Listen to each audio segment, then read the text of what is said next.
அனைவருக்கும் வணக்கங்க. விவசாயத்தில் எப்படி லாபத்தை கூட்டலாம் அதை பற்றி தாங்க பார்க்க போகிறோம். விவசாயத்தில் லாபத்தை கூட்டத்துக்கு பார்த்தீங்கன்னா சரியான விளைச்சலும் தரமான விதையும் மிக மிக முக்கியம். ஏன்னா விளைச்சல் அதிகமாக இருந்தால் தான் லாபம் வரும்.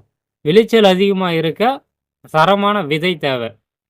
தரமான விதை நம்ம எப்படி பார்த்து வாங்கலாம்னா, உங்கள் பக்கத்தில் உள்ள விதை கடைகளில் ஒரு 4-5 ரகத்தை காட்டுவாங்க.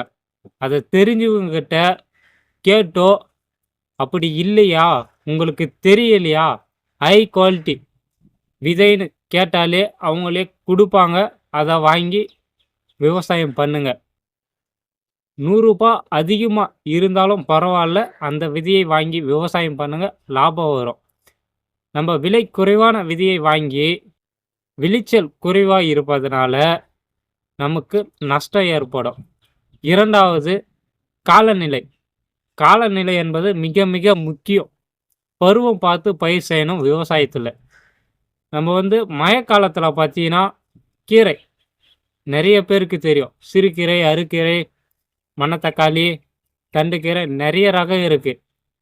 மழைக்காலங்களில் பார்த்தீங்கன்னா மழை சேதாரத்தினால அந்த கீரை எல்லாமே பாதிக்கப்படும். அதனால் நம்ம நீரோட்டம், அதாவது தண்ணி தேங்காத மாதிரி விவசாயம் பண்ணணும் கீரைங்களில்.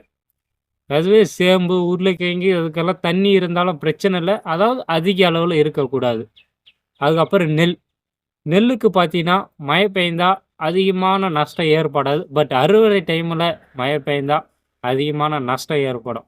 அதை தடுக்க பார்த்தீங்கன்னா நம் காலத்திற்கு ஏற்ற மாதிரி பயிர் செய்யணும். அதாவது மழைக்காலம் வரப்போகிறது அப்படின்னு தெரிந்தால், அதாவது மழைக்காலம் இல்லாத டைமில் ஒரு 10 நாள் முன்னாடியோ இல்லை 10 நாள் பின்னாடியோ விவசாயம் பண்ணணும்.